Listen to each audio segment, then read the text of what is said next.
우리들에게는 익숙하지 않은 사람인데요. 그 스포츠 역사를 보면 우리 테니스 선수 가운데 존 맥켄로라는 그런 선수가 있습니다.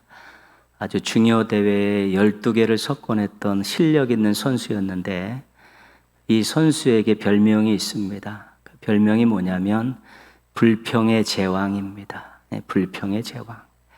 많은 경기에서 승리를 했는데 간혹 가다가 이렇게 패배하는 경기가 있을 때 그냥 늘 핑계를 댄다는 것이죠. 그 핑계의 내용을 보면 갑자기 몸에 열이 올라서 졌다. 사람들이 나에게 너무 많은 기대를 가져서 졌다. 신문 기자가 자신의 심기를 불편하게 해서 졌다. 최근에 연애를 시작한 친구가 부러워서 졌다. 방송을 하던 카메라맨이 헤드셋을 벗었는데 그 땅에 떨어졌을 때 진동이 너무 커서 졌다. 자기가 실력 있는 사람인데 부정적인 평가를 받을 것을 두려워한 나머지 질 때마다 이 핑계 저 핑계 갖다 붙이면서 그렇게 변명을 했다는 것이죠. 실력 있는 선수지만 핑계의 제왕이다, 이런 별명을 갖게 된 것입니다. 우리들도 이 핑계에 대해서는 자유로울 수 없습니다. 자기를 정당하기 위해서 여러 가지 이유를 갖다 붙이기도 합니다. 자기의 잘못에 대해서 구차한 별명을 늘어놓기도 합니다. 자신의 실수에 대한 것을 또 다른 사람의 탓으로 돌리기도 합니다. 자기를 지키려고, 또 창피당하지 않으려고 원하지도 않는데 그렇게 나오는 것이 또 핑계이고 또 그 변명이고 이유이고 그렇습니다. 그러나 우리가 잘 알고 있듯이 이런 핑계대는 모습은 이쁘지 않습니다. 자기가 자신을 보아도 좀 부끄럽고 또 다른 사람 핑계대는 모습을 보면 좀 불편합니다. 오히려 연약함과 부족함과 실수에 대해서 솔직하게 이야기하는 것이 훨씬 이쁩니다. 그럴 때 그것이 자신과 주변 사람들과 공동체에도 굉장히 유익이 됩니다. 장학금 목사님께서 쓴 넘어야 할 산이라는 그런 책이 있습니다. 부제가 어떻게 되어 있냐면 인생을 승리로 이끌기 위해 누구나 필히 넘어야 할 10가지 장애물들. 인생 살면서 이 산을 넘으면 이제 승리할 수 있고 행복할 수 있다는 것이죠. 근데 그 10가지 산 가운데 두 번째 산을 이 목사님은 핑계로 그렇게 이야기하고 있습니다. 그래서 핑계 없는 삶이 건강한 삶이다. 핑계 없는 삶이 진취적인 삶이다. 그렇게 정의하고 있습니다. 그러면서 핑계를 넘어선 사람, 핑계의 산을 넘어선 사람들이 하나님께 쓰임을 받았다고 그것을 몇몇 사람을 예를 들고 있습니다. 그리고 순종을 통해서 핑계를 넘어서야 진정한 그리스도인이 될 수 있다라고 그렇게 촉구하고 있습니다. 핑계 없는 무덤은 없지만 핑계되지 않은 인생은 만들 수 있습니다. 우리가 조금 더 신앙 안에서 또 잘 자신의 인생들을 가꾸면 핑계의 산을 얼마든지 넘을 수 있다는 것입니다. 여러분들도 잘 준비하고 또 노력하셔서 이 핑계의 산을 넘어서 또 승리하고 행복하고 또 만족하며 사시기를 주님의 이름으로 축복합니다. 성경에 핑계에 대한 내용들이 굉장히 많습니다. 왜냐하면 인생 살아가는 자체가 핑계가 없을 수 없기 때문입니다. 로마서 1장 20절입니다. 우리 같이 한번 읽겠습니다. 창세로부터 그의 보이지 아니하는 것들, 곧 그의 영원하신 능력과 신성이 그가 만드신 만물에 분명히 보여 알려졌나니 그러므로 그들이 핑계하지 못할지니라. 그들이 핑계하지 못할지니라. 그들이 누구냐면 로마서 1장 18절에 나오는 불의로 진리를 막는 사람들, 믿지 않는 사람들을 말하는 것입니다. 이제는 믿지 않는 사람들이 나중에 하나님 앞에 섰는데 우리는 하나님을 본 적이 없습니다. 하나님 안 보이시는 분인데 우리가 하나님을 보지도 못했는데 어떻게 알 수 있습니까? 그렇게 항변할 수 있다는 것입니다.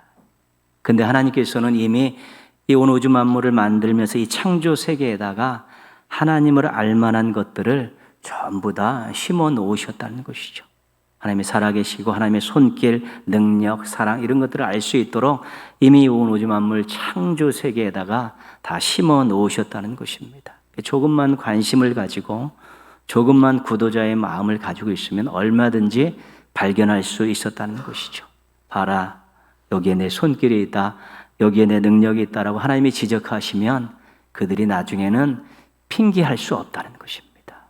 다 보여주셨는데 그들이 관심이 없어서 못 본 것이지 하나님이 이미 다 심어 놓으셨다고, 그들은 절대로 핑계할 수 없다라고 그렇게 말씀하고 있습니다. 우리가 복음을 전하는 이유는 그 복음을 통해서 그들로 하여금 하나님을 믿고 의지하고 살고 또 구원받게 하기 위해서인 것입니다.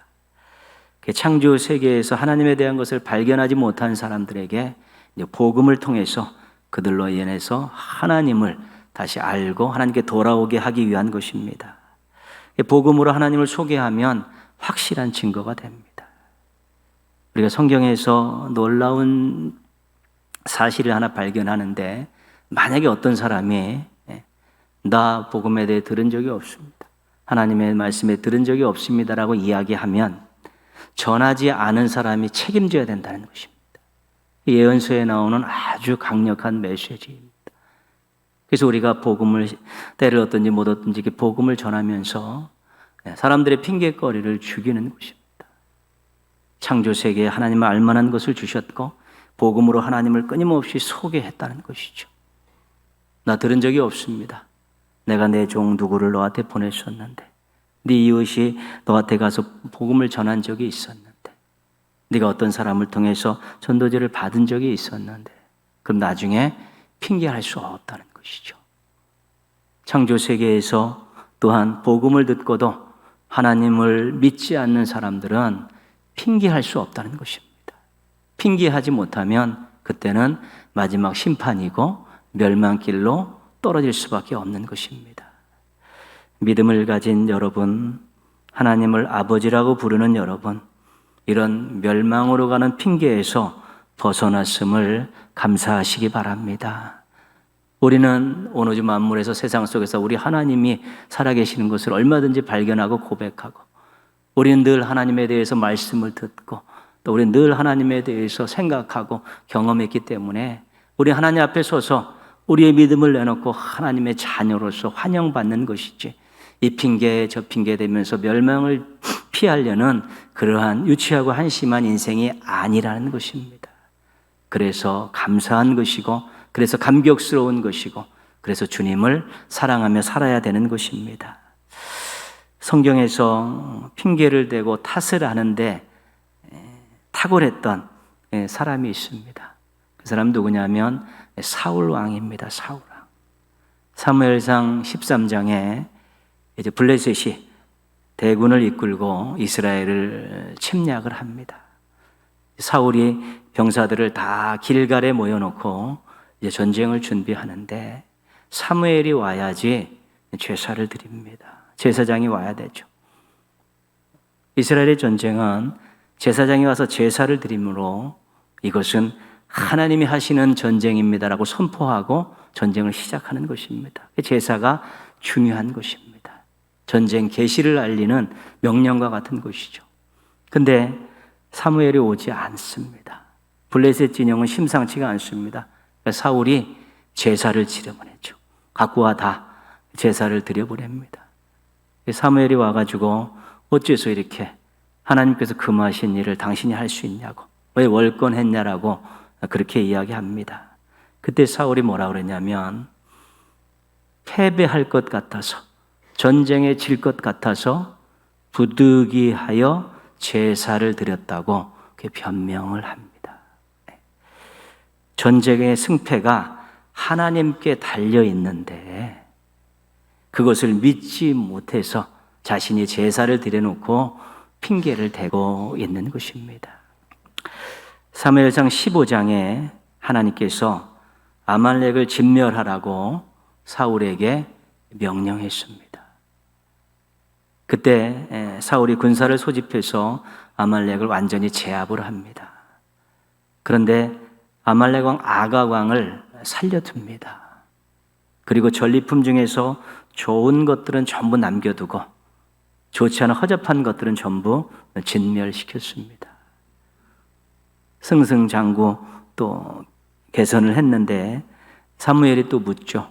어째서 하나님 말씀을 순종하지 않느냐? 왜 전리품들을 이렇게 남겨두었느냐? 그렇게 묻습니다. 그때 사울이 가장 좋은 것으로 하나님께 제사를 드리려고 남겨두었습니다 라고 이야기합니다. 여기서 나온 유명한 말이 순종이 제사보다 낫다, 그 말이 나오는 것이죠. 하나님께 좋은 제물로 제사 드리려고 전리품 중에 좋은 것들은 남겨두었습니다. 그리고 아강왕과 관계돼서 또 재차 물으니까 백성들이 나를 협박해서 두려워서 내가 그러지 못했습니다. 책임을 모면하고자 백성들 탓을 돌리고 있었던 것입니다. 두 사건 속에서 사울은 정말 핑계대는 사람으로 그렇게 나오고 있습니다. 사울의 핑계는 그럴듯했습니다. 전쟁에 패할 것 같아서 가장 좋은 것으로 하나님께 제사를 드리려고 백성들이 협박해서 요것만 갖고 딱 놓으면 기가 막힌 것입니다. 이해할 만한 것이고 칭찬할 만한 것입니다. 근데 그 배후에 가면 하나님의 명령이 있었습니다. 하나님의 명령을 어기면서 핑계를 대죠. 패배할 것 같아서 그랬다. 좋은 것으로 제사를 드리려고 했다. 백성들이 협박해서 그랬다라고 핑계로 들리는 것이죠. 사울은 자신의 신앙을 스스로 지키지 못했습니다. 의심 때문에 욕심에 끌려서 두려운 마음을 어찌하지 못하고 핑계대는 한심한 모습을 보였고, 훈련되지 않은 신앙 때문에 핑계를 일삼는 초라한 모습을 보이게 된 것입니다. 그가 처음으로 왕으로 선출될 때는 참으로 그의 모든 것들을 인정받았던 그런 사람이지만, 그가 이제 왕이 되고 또 하나님의 일을 하게 되면서부터 자신의 신앙을 잘 관리를 못하니까 자기 살기에 급급해서 하나님의 명령을 어기면서 이 핑계 저 핑계 대면서 남 탓하면서 그렇게 위기를 모면하려고 했던 것입니다. 우리는 예수 그리스도를 주님으로 모시면서 새로운 인생을 살게 되었습니다. 감사한 일이죠. 근데 이 새로운 인생은 신앙으로 사는 인생입니다.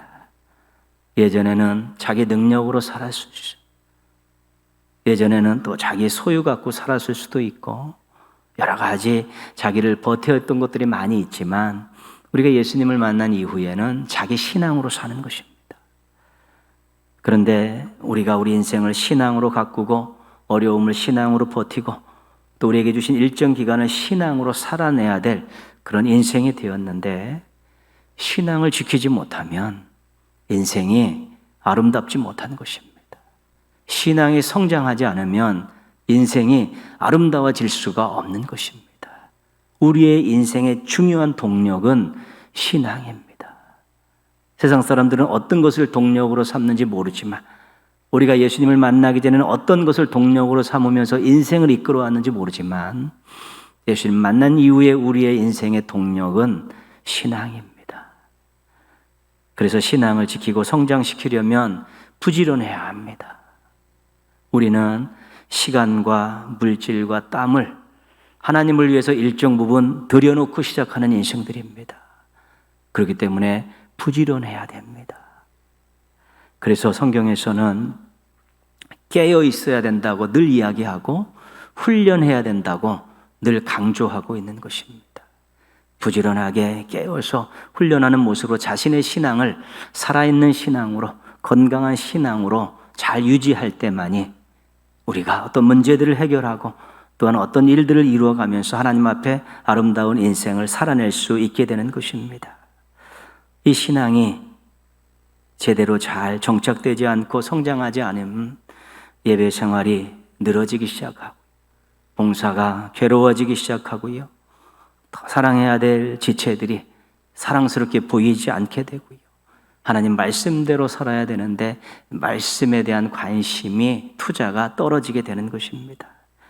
무관심과 게으름과 버리지 못한 옛생활과 세상적인 가치관이 발목을 잡고 있기 때문에 더 이상 나가지 못하고 넘어지고 엎어지는 일들이 다반사로 일어나게 되는 것입니다. 그러면 주님, 믿음을 주시옵소서, 다시 한번 일어나게 하여 주시옵소서라고 간절하게 매달릴 수 있어야 되는 것입니다. 신앙이 퍽퍽하고 동력을 잃고 생명력이 없다라고 생각하면 주님께 매달리면서 신앙에 불을 붙일 수 있어야 되는 것입니다. 그런데 이 핑계 저 핑계 대면서 편하게 신앙생활하려고 들어놓아 버리면 소망이 없습니다. 다른 사람의 시선만 피하려고 구차하게 변명하고 남 탓하면서 순간만 면하려고 하면 그 신앙에는 소망이 없는 것입니다. 신앙이 내 인생의 핵심이고 이 신앙이 내 인생을 행복하게 하고 이 신앙 가지고 하나님 주신 인생을 멋지게 살아내야 된다라는 그런 강력한 의지가 있는데 신앙이 좀 소홀하면 거기에다 힘을 쏟아야 되고 냉랭해지면 불을 붙여야 되고요. 그런데 이래서 그렇다 저래서 그렇다 이 핑계 저 핑계 대면서 다시 도전할 의지를 갖고 있지 못하면 더 이상 우리 인생을 이끌어가는 것이 신앙이 되지 않고 자기의 욕심, 자기의 능력, 또 세상적인 것들을 가지고 인생을 움직이겠다고 그렇게 난리를 쳐봤자 소리만 큰 빈수레와 같고 연기만 나는 부직갱이와 같은 그런 아픔들을 경험할 수밖에 없는 것입니다. 자신의 신앙은 자신의 책임입니다. 여러분들은 이렇게 이야기하면 되죠. 내 신앙은 내 책임이다. 그렇게 이야기하시죠. 내 신앙은 내 책임이다. 한 번만 같이 하겠습니다. 내 신앙은 내 책임이다. 왜냐하면 더 열악한 가운데서도 신앙을 지킨 사람들이 많기 때문입니다. 우리보다 훨씬 더 어려운 상황 속에서도 보석같이 빛나는 모습으로 하나님 앞에 절개를 지킨 사람들이 많이 있고요. 또 우리 주변에도 우리와 동일한 시대를 살아가지만 더 열심을 내고 더 아름다운 모습으로 하나님 앞에 서려고 노력하는 그런 성도들이 많이 있기 때문에 결국은 내 신앙이 줄어들고 식어지고 약해지는 것은 자신 책임입니다. 옆에가 영향은 줄 수 있지만 결정적인 것은 본인에게 달려있는 것입니다. 하나님 앞에 가서 신앙에 대한 부분에서 저 사람 때문에 그렇다고 이 시대를 잘못 만나서 그랬다고 그런 것은 통하지 않는 핑계입니다. 우리 초대교회 성도들이 신앙을 지키기 위해서 목숨을 버렸습니다. 많은 순교자들이 정말 신앙을 지키기 위해서 생명을 걸었었습니다. 왜? 그게 중요하기 때문에. 그게 자신을 살리는 것이고 그것이 하나님 영광을 돌리는 일이기 때문에 거기에 모든 것을 걸고 지켜냈는데 조금의 어려움과 조금의 힘들과 조금의 복받음 때문에 거기에 취해가지고 우리가 우리의 신앙을 식혀버리고 우리 신앙들을 약하게 만들어버렸다면 그것은 절대적으로 자신이 책임져야 되는 것입니다. 하나님 우리에게 은혜를 주신 만큼 주셨습니다. 우리를 사랑하는 것만큼 사랑하셨습니다. 그 이상으로 하셨죠. 그리고 하나님 우리의 모든 것을 다 알고 계십니다. 우리의 마음 씀씀이, 우리의 생각, 우리의 삶을 다 알고 계시기 때문에 그 하나님 앞에 가서 이래서 신앙이 뜨겁지 못했다고, 이래서 신앙이 이렇게 허접했다고 핑계할 수 없는 것입니다. 자신의 신앙과 삶에 핑계를 대지 말고 바라보고 노력하고 도전하는, 또 하나님께 철저히 맡기며 나아가는 그런 부지런한 인생들 되시기를 주님의 이름으로 부탁드리겠습니다. 마태복음 25장에는 세 개의 비유가 소개되어 있습니다. 열처녀 비유, 달란트 비유, 양과 염소 비유입니다.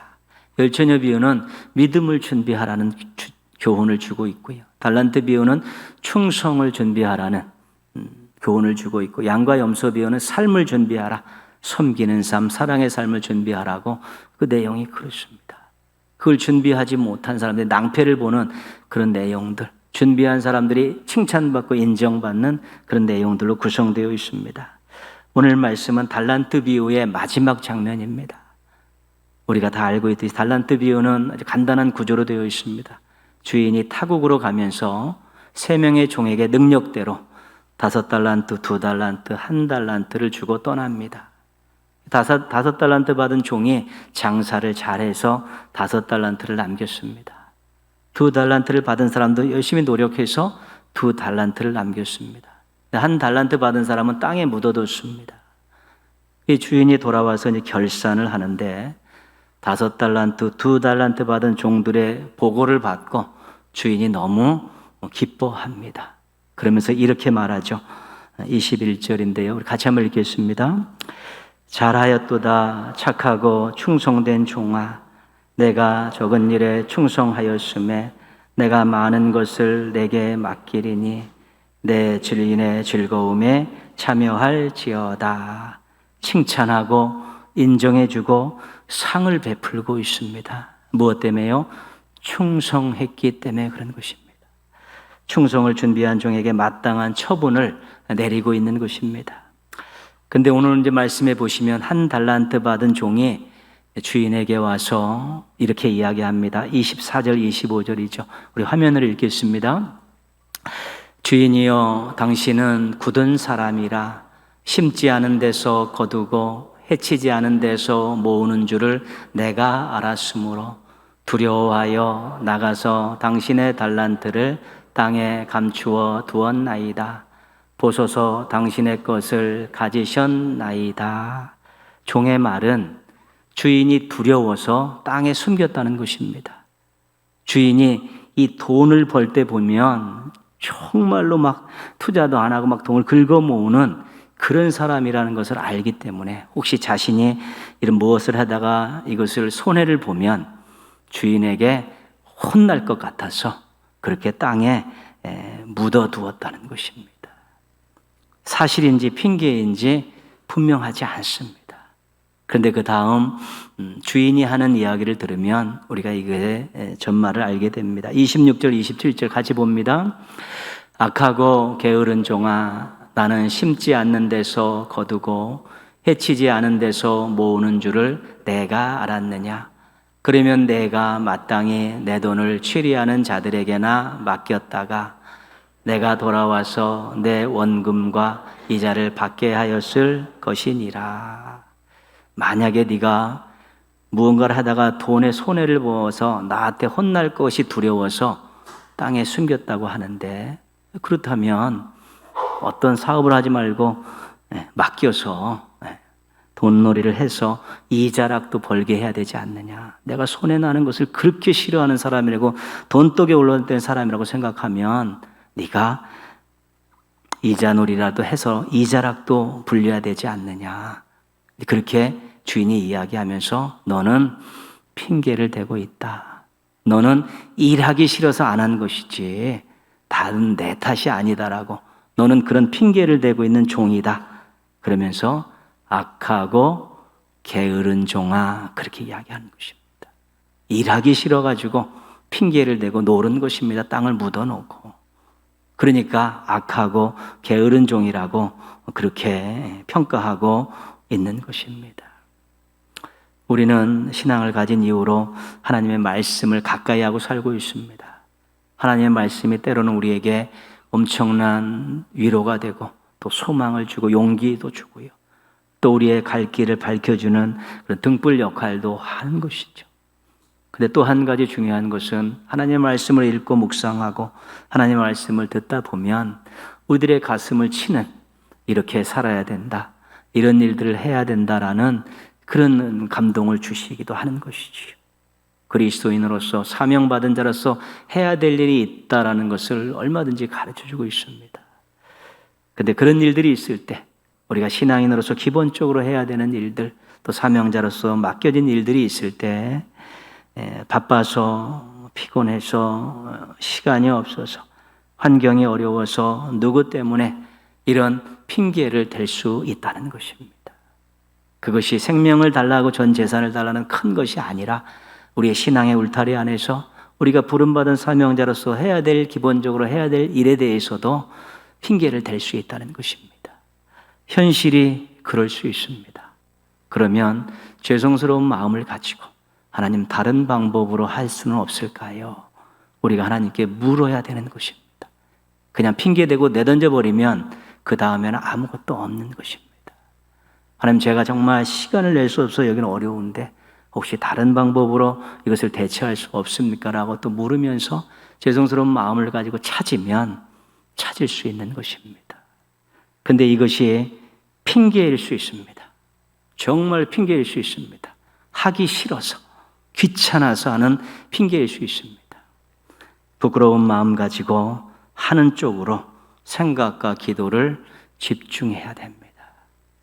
핑계의 발목을 잡혀 있으면 이것을 털어버리지 못하고 핑계의 산을 넘지 못하고 그 안에 주저앉아 있으면 정말로 불평이 많아지고 짜증이 나고 그리고 자신 마음이 황량해지는 것을 느끼게 되는 것입니다. 우린 그런 영적 사람들이기 때문에 그런 것입니다. 무엇을 하려고 해야지 도움의 손길이 있는 것입니다. 이 핑계 저 핑계 대고 던져버리면 그 다음에는 아무것도 없는 것입니다. 하나님, 어렵습니다. 그러나 다른 방법으로라도 하고 싶습니다. 하나님, 제가 게을러서 못하지만 부지런함을 주시고 또 여러 가지 어려움이 있지만 이것을 넘어서서 할 수 있도록 그렇게 또 매달리고 구할 때 무언가 변화가 일어나는 것이지. 핑계라는 산 밑에 주저앉아 있으면 평생 그 밑에 주저앉아 있을 수밖에 없는 것입니다. 성경 공부 시간이나 또 이렇게 설교 시간에 한번 말씀드렸던 내용인데, 제가 이제 전임 전도사 했던 시절에 교회 건축이 있었습니다. 그 건축이 있었는데,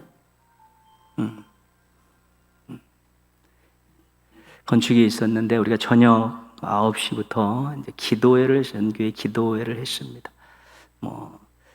예산도 없고, 여러 가지 열악한 일들이 있어서 저녁 9시부터 모여서 2시간 정도 기도를 하는데, 우리 한 집사님이 멀리 살았습니다. 교회에서 멀리. 버스 타 2번 갈아타고 와야 되고, 그분이 또 큰 건물에 그 청소를 하는 그런 분이었습니다. 근데 본인은 정말로 드릴 것이 없고 바칠 것이 없어서 이 기도회락도 참석해서 꼭 같이 하고 싶은 마음이 있었습니다. 근데 하루 일 끝나고 와서 여기서 2시간 기도하고 집에 가면 12시가 넘고, 그러면 애들 또 학교 갈 준비 다 시켜놓고 새벽 일찍 또 출근해야 되는 그런 상황이었습니다. 도저히 참석할 수 없는 상황이죠. 많이 자야 하루에 2시간에서 4시간 뿐이 못 자는 그런 상황이었는데, 이분이 거기 참석하고 싶어가지고 하나님께 어떤 기도를 드렸냐면, 하나님, 제가 조금만 자도 피곤하지 않고 하루를 감당할 수 있게 해주십시오. 어쩔 땐 2시간, 많이 자면 4시간인데 하나님, 제가 요만큼만 자도 제가 피곤하지 않고 직장 나가서 일하고 교회 와서 2시간 기도하고 갈 수 있도록 도와주십시오라고 이렇게 기도하면서 40일을 참석을 했습니다. 간증입니다. 그렇게 짧게 잤는데도 피곤하지 않다. 그 고된 일을 하는데도, 또 왔다 저녁에 늦게 12시 들어가는데도 전혀 피곤하지 않았다는 것이죠. 하겠다면 도와주시는 것입니다. 무언가 하겠다고 기도하면 그렇게 길을 열어주시는 것이죠. 핑계대고 툭 던져버리면 아무것도 안 되는 것입니다. 그렇기 때문에 우리가 정말 핑계스러운 마음이 생길 때라도 다시 한번 어떤 다른 방법은 없을까? 넘어설 수는 없을까? 이런 마음을 가지고 기도하며 매달릴 때 자신의 신앙이 부족하지만 그 산을 한번 넘으면서 신앙이 커지고 강해지고 새로워지는 놀라운 역사들을 경험할 수 있게 되는 것입니다. 핑계의 산은 넘어야 되는 것입니다. 이 핑계 저 핑계 늘어지면서 우리의 신앙과 사명이 제자리에 정체하도록 남겨두면 안 되는 것입니다. 결국은 자신의 손해입니다. 퍽퍽합니다. 힘듭니다. 불평하고 원망나고 보이는 것마다 다 짜증이 나고 그렇게 되는 것입니다. 이제는 하나님에 대한 사랑의 온도를 조금 높여보십시오. 여러분, 사랑하는 사람에게는 핑계가 되지 않습니다.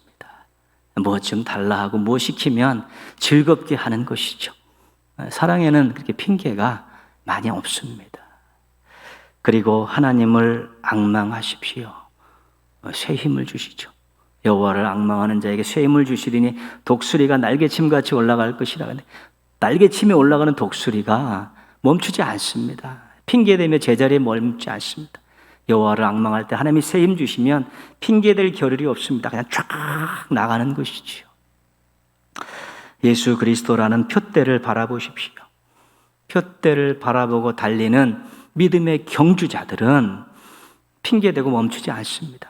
예수 그리스도 표대 보고 달려가는데 서서 이쪽 저쪽 바라보면 핑계대지 않습니다. 그냥 표대를 향해서 끊임없이 달려갈 수밖에 없는 것이지요.